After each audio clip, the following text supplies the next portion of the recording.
Singkat cerita, Lena tersadar di sebuah fasilitas rahasia milik pemerintah yang di situ ada sang penanggung jawab tempat ini bernama Dr. Ventress. Beliau menanyakan pertanyaan yang sama seperti Lena, yaitu kapan Ken pulang, bagaimana dia bisa pulang, naik apa dia pulang. Lena tidak bisa menjawab karena sama-sama kebingungan dengan apa yang telah terjadi pada suaminya.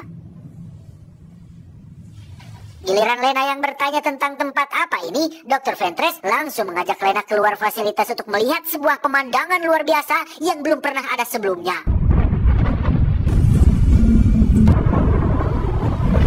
Ya, dinding bercahaya ini dinamai dengan The Shimmer alias berkilau. Sebuah anomali aneh yang sudah terjadi sejak 3 tahun yang lalu, sejak jatuhnya sebuah benda angkasa. Tepat di lokasi mercusuar, para ahli meyakini jika The Shimmer ini adalah sebuah dinding antar dimensi yang dibuat oleh alien. Meski belum memakan korban jiwa atau kemunculan adanya tanda-tanda bahaya, faktanya The Shimmer semakin lama semakin membesar dan meluas, sehingga penduduk desa lokal yang tinggal di dekatnya harus dievakuasi untuk menghindari berbagai pertanyaan publik tentang fenomena yang sedang terjadi saat ini. Dr. Ventress dan pihaknya sudah mengirim drone, kamera, pesawat tanpa awak, hewan, manusia, termasuk satu tim tentara yang salah satunya adalah Ken. Namun, tidak ada yang pernah kembali dari dalam The Shimmer, sehingga mereka kesulitan untuk mengetahui tentang apa yang ada di dalam sana dan apa tujuan dari munculnya fenomena aneh ini. Sehabis makan malam di kantin fasilitas ini, Lena bertemu dengan 3 orang baru yang akan menjadi kawannya. Ada Anya, seorang paramedis, Cash, sang ahli geomorfologi atau ahli yang mempelajari tentang bentuk permukaan bumi. Lalu ada Josie, sang ahli fisika. Mereka bertiga adalah satu tim yang akan berangkat masuk ke dalam The Shimmer setelah sebelumnya kebanyakan militer yang dikirim ke sana, sehingga Dr. Ventress yang juga akan ikut masuk pun merasa bahwa sudah saatnya mengirim para peneliti dan para ahli di bidangnya untuk melakukan penyelidikan sekaligus penelitian terhadap apa yang ada di dalam The Shimmer ini.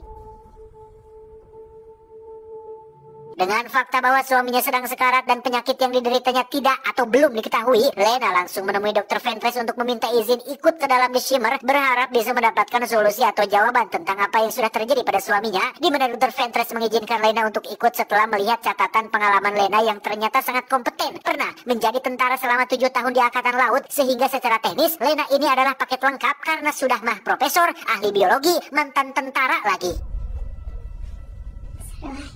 Tibalah hari memasuki The Shimmer, mereka berlima terutama Lena nampak masih ragu mau masuk atau tidak karena tak ada satupun orang yang bisa memastikan apa yang ada di dalam, apa kemungkinan terburuk yang akan terjadi. Tetapi terlepas dari semua itu, mereka berlima hanya fokus pada satu tujuan, yaitu menuju mercusuar yang diyakini sebagai sumber awal muawal anomali aneh ini bisa muncul.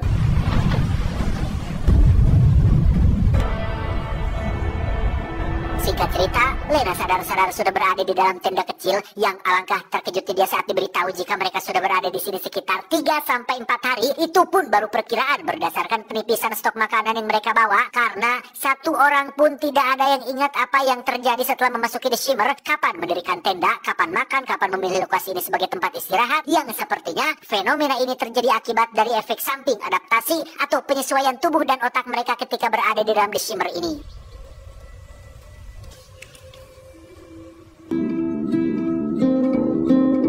Mereka pun melanjutkan perjalanan dan melewati sebuah rawa dengan gubuk kecil yang hampir runtuh, yang di situ Lena sebagai ahli biologi menemukan satu kejanggalan pertama ketika melihat spesies bunga yang berbeda tapi tumbuh pada struktur ranting yang sama. Bayangkan, seperti kelapa, singkong, cecenet, ubi rambat, salak pondoh, talas bogor, kudu besuuk, dan buah pepaya tumbuh dari pohon yang sama. Sungguh tidak masuk di akal, kecuali memang sengaja dikawin silang. Namun bunga ini tumbuh secara alami, sehingga akan memakan waktu cukup lama bagi Lena untuk melakukan penelitian terhadap fenomena aneh yang terjadi ini.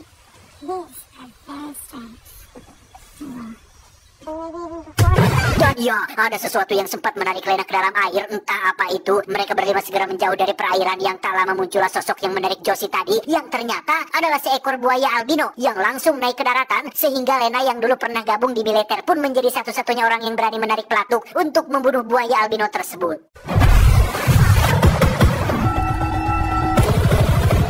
Yang menarik adalah buaya albino ini tidak sama dengan buaya-buaya konvensional pada umumnya yang kebanyakan hobi mempermainkan hati dan perasaan kaum hawa, karena buaya satu ini memiliki gigi-gigi tajam yang memenuhi mulutnya, persis seperti struktur gigi yang dimiliki oleh ikan hiu, sehingga bisa disimpulkan bahwa semua makhluk hidup yang ada di dalam The Shimmer mengalami apa yang dinamakan dengan mutasi.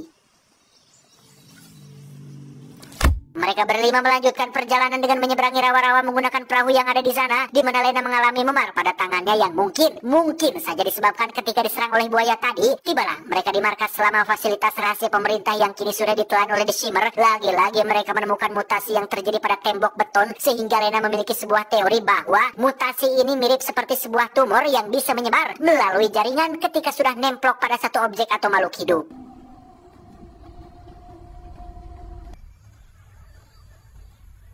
Masuk ke dalam, mereka menemukan daftar nama tentara yang sepertinya tim yang sebelumnya ditugaskan untuk misi ini, di mana Dr. Ventress menemukan sebuah kartu memori yang memang sengaja ditujukan untuk tim selanjutnya, sehingga mereka semua langsung memeriksa apa yang ada di dalam memory card tersebut.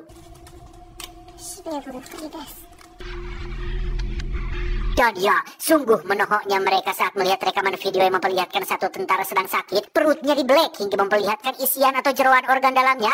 Namun yang aneh adalah usus milik si tentara bergerak-gerak seperti ular, atau bisa dikatakan seolah memiliki nyawa sendiri. Entah apa yang terjadi, mereka terutama Anya menganggap jika para tentara ini mengalami kegilaan dan depresi akibat tekanan mental yang ditimbulkan oleh The Shimmer itu sendiri.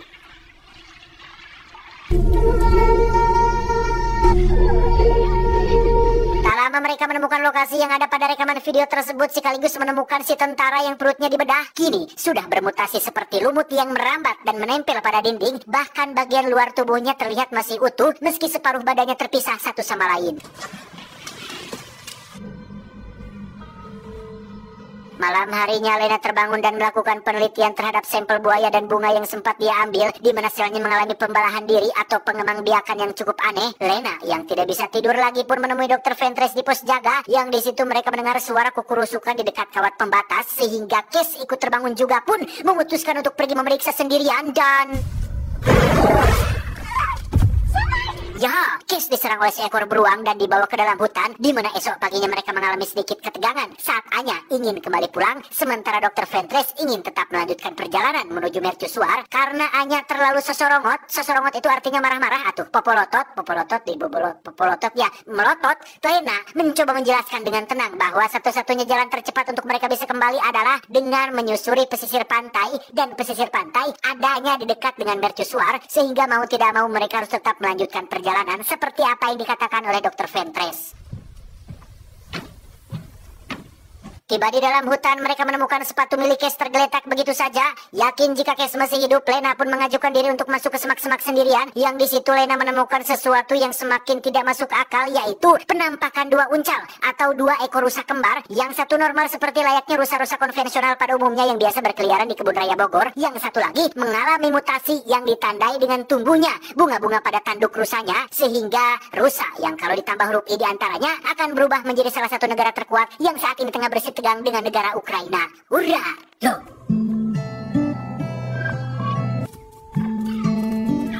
Lena akhirnya menemukan tubuh Kes yang sudah dalam kondisi mati. Mereka melanjutkan perjalanan dengan Kes yang harus direlakan pergi menghadap sang ilahi. Tiba di sebuah tempat yang ada rumah warganya, mereka menemukan sesuatu yang lebih aneh sekaligus indah pada saat yang bersamaan, di mana sebuah tanaman bunga tumbuh membentuk tubuh manusia, sehingga muncul kembali teori bahwa semakin dekat dengan lokasi mercusuar, semakin brutal dan ekstrimlah mutasi yang terjadi.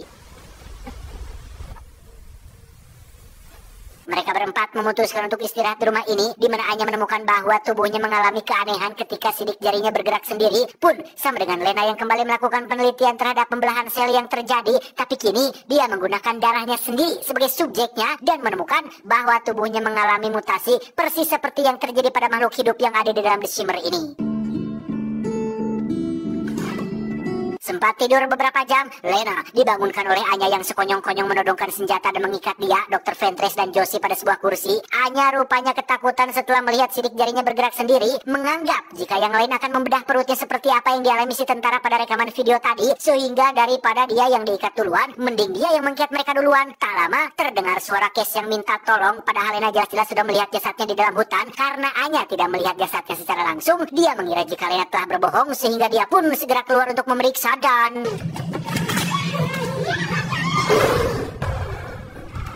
Ya, muncullah beruang mutasi yang sudah membunuh Kes layaknya burung beo. Beruang ini bisa menirukan suara Kes yang sedang meminta tolong. Entah bagaimana caranya, Lena dan yang lain pun hanya bisa diam dan mencoba untuk tidak bereaksi berlebihan. Tetapi si beruang malah menyerang Josie tepat saat Anya muncul, yang pada akhirnya Josie berhasil membunuh si beruang dengan cara menembaki kepalanya.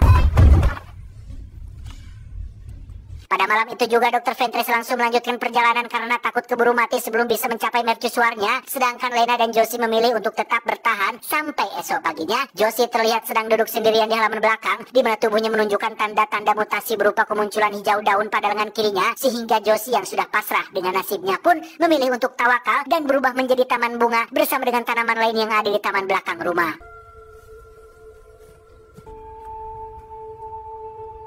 Singkat cerita, Lena akhirnya sampai di pesisir pantai yang menjadi lokasi mercusuar, yang di situ terdapat banyak sekali sesuatu yang semakin aneh, yang semakin tidak masuk akal. Salah satunya adalah garam laut yang berbentuk pohon tinggi menjulang, di mana Lena langsung masuk ke dalam dan menemukan seonggok mayat yang terbakar tepat di depan sebuah kamera lengkap dengan tripodnya. Lena memutar rekaman videonya dan menemukan bahwa jasad tersebut merupakan jasad Ken, suaminya yang bunuh diri dengan cara meledakkan dirinya sendiri menggunakan granat fosfor. Namun yang menarik adalah muncul Ken lain yang merupakan kloningannya, sekaligus Ken yang sempat pulang ke rumahnya yang saat ini sedang terbaring sakit di fasilitas rahasia. Tak hanya itu, Lena juga menemukan sebuah lubang di antara lumut putih dan masuk ke dalam untuk memeriksa, yang di situ ada Dr. Ventress sedang duduk sendiri dengan perilaku aneh dan tiba-tiba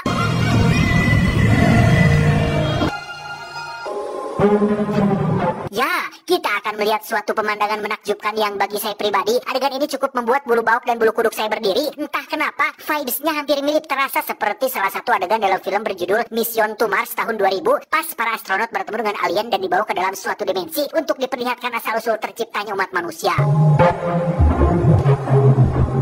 Lena dihadapkan pada sebuah zat atau semacam gumpalan aneh yang bagian tengahnya memiliki cahaya, di mana zat tersebut mengambil sedikit darah Lena sebagai sampel untuk menciptakan creature atau makhluk baru dengan Lena sebagai sumber awal DNA-nya.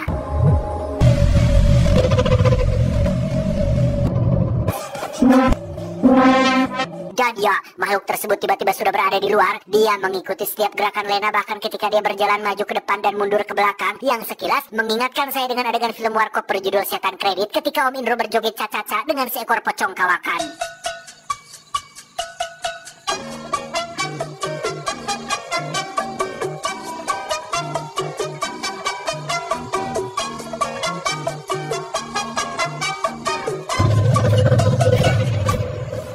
Jika alien ini tidak akan membiarkannya lolos, Lena pun teringat dengan apa yang sudah dilakukan Ken suaminya, yaitu bundir, di mana Lena mendekati tas milik Ken dan mengambil granat fosfor untuk kemudian dia akan ledakan di tangan si alien ini tepat saat tubuhnya perlahan berubah menjadi mirip sekali dengan Lena.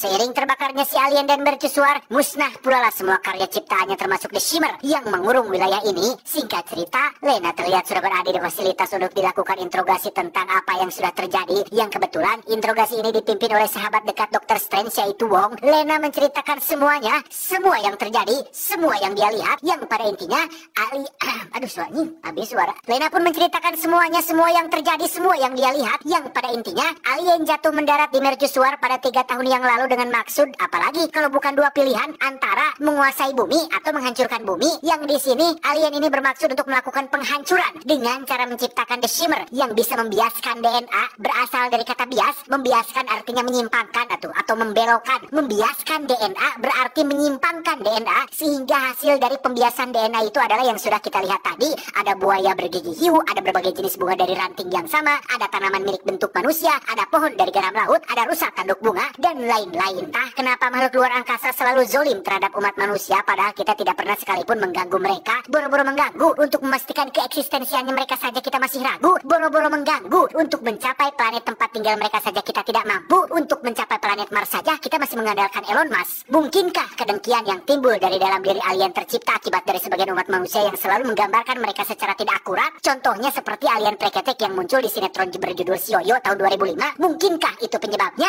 Entahlah, hanya mas-mas anak pejabat pajak yang tahu. Kembali ke Lena, setelah para ahli selesai menginterogasi, Lena diperbolehkan untuk bertemu dengan Ken. Meski dia tahu bahwa Ken yang ini bukanlah suami aslinya, melainkan Ken kloningan, Lena tidak pernah memberitahukan hal itu kepada para ahli. Yang pada momen saat dia berpelukan, kita akan melihat sesuatu yang cukup plot twist ketika bola mata Lena menyerupai mata milik si Ken kloningan, sehingga bisa diambil kesimpulan bahwa meski Lena sudah berhasil membakar si alien dan memusnahkan The Shimmer, tetapi tubuhnya sudah tercemar zat alien yang membuat dirinya bermutasi simulasi yang sepertinya lama-kelamaan akan merubah dirinya menjadi seperti si alien dengan tujuan utamanya yaitu melakukan annihilation. Saya selalu dikritik sama teman-teman karena bahasa Inggris saya cina kacau. Bentar ya. Annihilation. Nah, kata Google annihilation. Kedengeran gak ya? Annihilation dan atau penghancuran. Gitu ya. Nih, sekali lagi ya. Tamat.